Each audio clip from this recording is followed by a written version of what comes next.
Hey, everybody. I see all of y'all joining me. I'm glad you're here. So, anyway, that made me really do some internal thinking and questioning and researching. And then I realized I started paying attention to the moments would make me smile. And I would pause long enough to go, oh, that felt really good. Now, why aren't I collecting items and moments of joy? Why not? Right?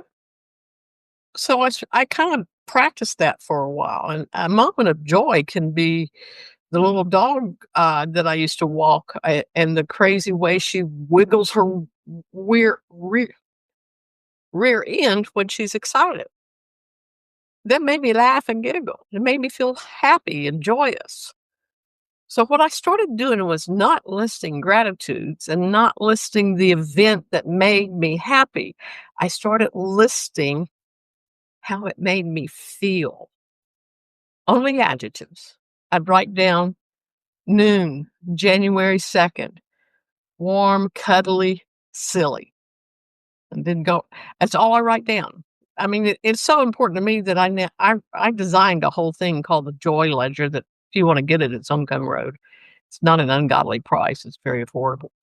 But the point really is the more you just identify what made you feel a little glimmer of joy every day, the more you're conditioning yourself to notice your feelings first and foremost, because I think we can write gratitudes by rote because you've been told to do it. Um, but I don't think actually writing gratitudes in my life has done anything powerful as noticing my feelings and then putting that to paper. Now, here's what happens after you put that to paper. Oh my God, somebody said I'm beautiful. Thank you. Here's what happens when you put that to paper. You start noticing patterns. You start seeing it becomes kind of like a little map to your soul. What lights your soul up? Okay. There are all kind of things that make me smile and light my soul up. Um, Watching my good friend Greg come across the parking lot carrying a bag of groceries for me so I don't have to go get it makes me smile. And it's a nice, warm, cuddly feeling. So you just put that in your joy ledger. 6:15, Christmas Eve night. This is what I felt. And a week later, you go back and you start looking at all these patterns. Then you can make a decision. Do you want more of that? And if so, how do you develop more of that in your life? There's a natural reaction to feeling that kind of joy. And guess what it is? It's gratitude. You've created something that you can embody energetically by paying attention to the joy that also makes you then take the next step and feel the gratitude. Because, I mean, joy and gratitude are kissing cousins, but they're not the focus. The act that made you feel joy is not the focus. The feeling is the focus. And that's really what the whole point of a joy ledger is. It's why do you feel that way? What does it feel like? And can I have more of that? And if the answer is yes, please, now you have a whole little emotional journey you can go on. And it's not hard. You just start looking for reasons to feel that again. And then your day loses its edge, and then things get a little bit calmer. So it's actually putting something into practice that actually impacts your energy on a daily basis. I mean, I have a post coming out tomorrow that's going to blow your mind because it's about me and a big old pile of scarves and hats and gloves and a whole closet. And what happened when I did my joy ledger. And then what happened right after that when I did my breathing practice.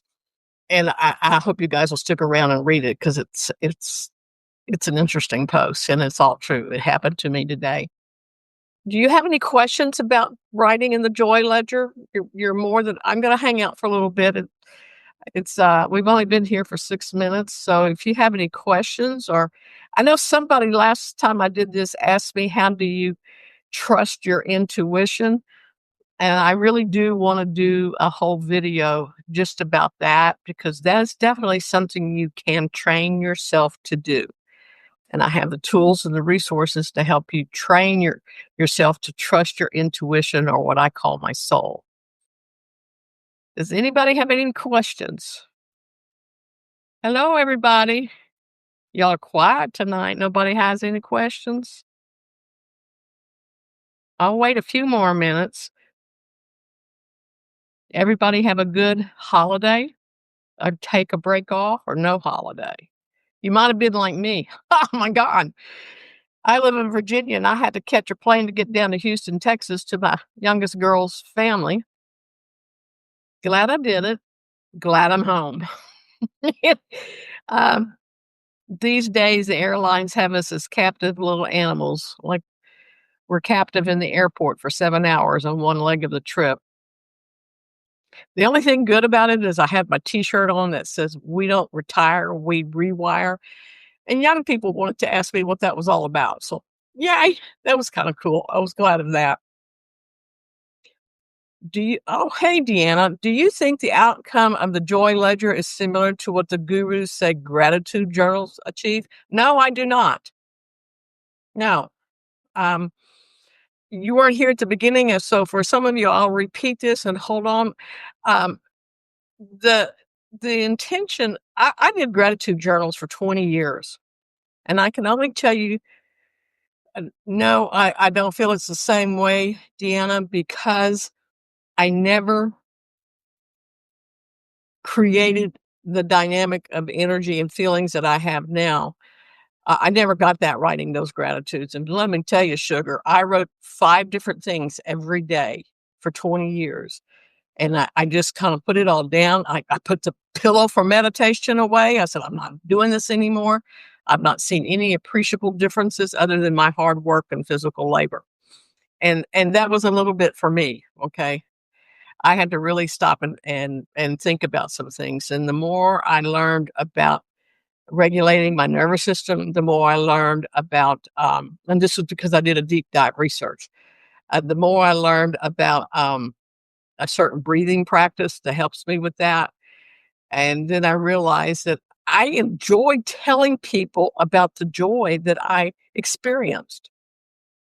I used to walk a little 5-pound dog, and her name was Miss Lumi.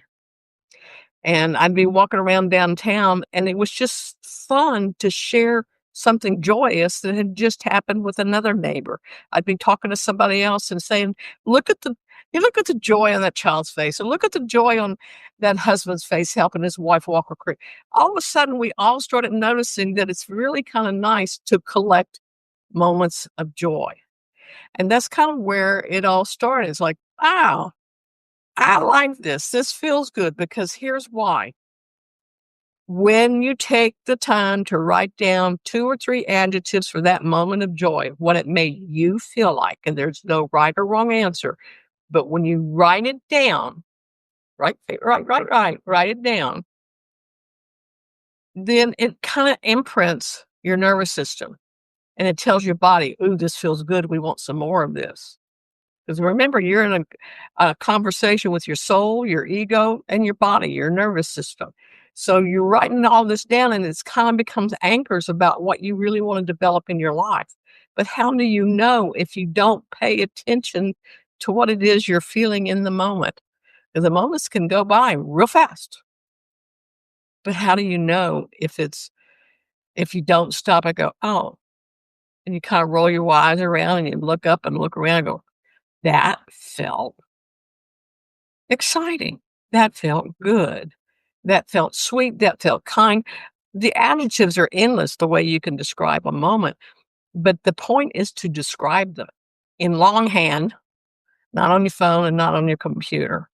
Get a piece of paper and write it out in longhand. Just saw that, Sandy, that you said your whole family had the flu. Oh my goodness, honey, I am so sad for you. I'm sorry that happened. Oh, and Sandy, you like the idea of noticing joy in others? It joy is kind of, it's addicting is what it is. It can become addicting. Hi, Cherie. How are you? Yeah, becoming joyful for this moment right now. I dare any of you not to have a reason right now not to feel joyful. However, I'm going to tell you this right now. The only reason you might not is because you have a loop and a habit of thought of automatically thinking the worst thing instead of something that will let you feel good. And that's another thing the joy ledger does. It interrupts the loop. Snip, snip. It cuts that loop. We all have them. I have them, or I used to.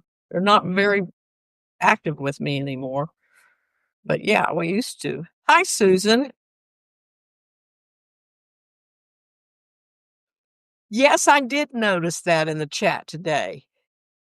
I did absolutely. And I'm so thrilled you did too. And I'm so thrilled that you brought that up because I got to tell you guys, I love the chat. I think it's great. There'll be another one tomorrow. You felt it, right, Susan? I sure did. It was a great moment. I felt like a hall monitor there for a little bit because I had to tell everybody, you can't bring your own links from your own Substacks into this chat. Go develop your own audience. Go on. But that's because I feel very protective of the intention and the purpose of the chat. So, Susan, you saw that, okay? Hey, Roxanne. Hi, Tommy. Hey, I'm beautiful, but that's not so bad for a 70-year-old lady, but thank you anyway. But it's not me. It's my soul coming through. That's all this is.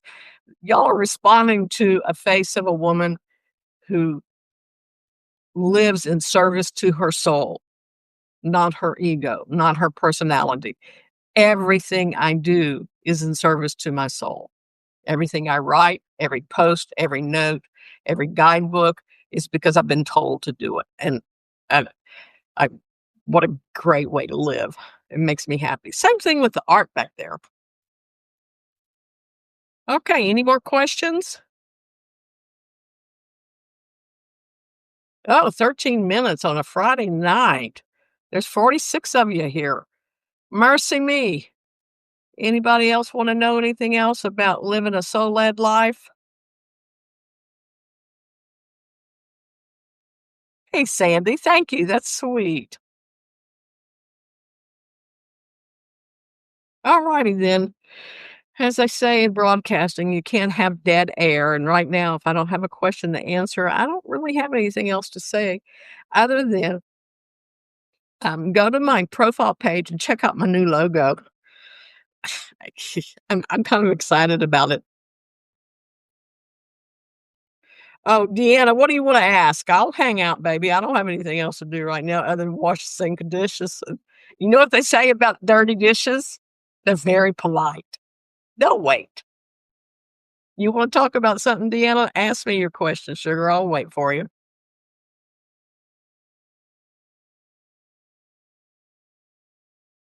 Y'all are just too much fun. I love my Substack crowd. And it brings me a lot of joy to write for you guys. Okay, anybody else have any more they want to add to it? Again, if you want to get the this joy ledger that I created, and it's on Gumroad, has certain prompts in it that will make this make more sense for you, other than what I'm saying right here. I think it's $1.11, and it's a PDF, and you download it and print it and get on with your business. Thank you, Deanna. That's very kind. Anyway, go grab you one. It's all listed you can find it in today's post. I put the link to the Joy Ledger. All of the paid annual subscribers got one free in their email today. And let me tell you something about what happens with me and paid subscribers, because it's a little bit different. I don't do coaching. I'm not going to do coaching. And I don't do Zoom calls. I tried it, and that didn't serve me very well. It actually drained my energy. So I thought, no, there's something else I can do. So I've written about, I think there's 20 different PDFs all the way on correct breathing, 5 things not to do, 5 things you should do. They're all single pages.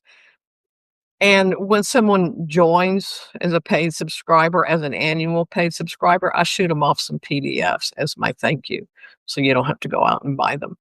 But, I just find that to be a little bit better. Now, I will tell you that my BFF, Greg, and I are working together to create a couple of online workshops and then a full summer retreat this summer, somewhere here in Central Virginia by a lake. Okay. I think I'm gonna cut you all loose. Remember to go collect your joy. It's your joy, and I'm gonna tell you, your soul is gonna respond. You're gonna love it. All you have to do is collect it by how do you collect joy? Noticing the moment. That's it. And it also means that you'd have a moment, I'm thinking about the time that my daughter Shannon, when she was 3 years old, got on a cookie sheet and went to the top of the stairs right by the kitchen, and I was in the kitchen. I watched her take that cookie sheet, and I remember standing there going, what is she up to? She went to the top of the stairs and rode that sucker down. Now, I could have reprimanded her. I could have scolded her. I could have put the joy in that child's face. And the ingenuity at 3 years old just tripped my brain. So I was feeling joy too. So you see, I had a choice. I could label that joyous, or I could label that, oh, my bad child. I'm never going to label a kid bad for being ingenious. Do you see the difference in how you can look at joy and find the joy? Whatever you're going to do with the rest of the evening, go try to find 3 moments of joy before you put your head on the pillow. What do you got to lose? Really? What do you have to lose by taking the time to find some joy for yourself? I don't think you have anything to lose, and you have everything to gain. I love you all. I'm signing off now. Have a great weekend, and be sure to check out the post tomorrow because it's crazy, crazy. Mwah. Later, Gator.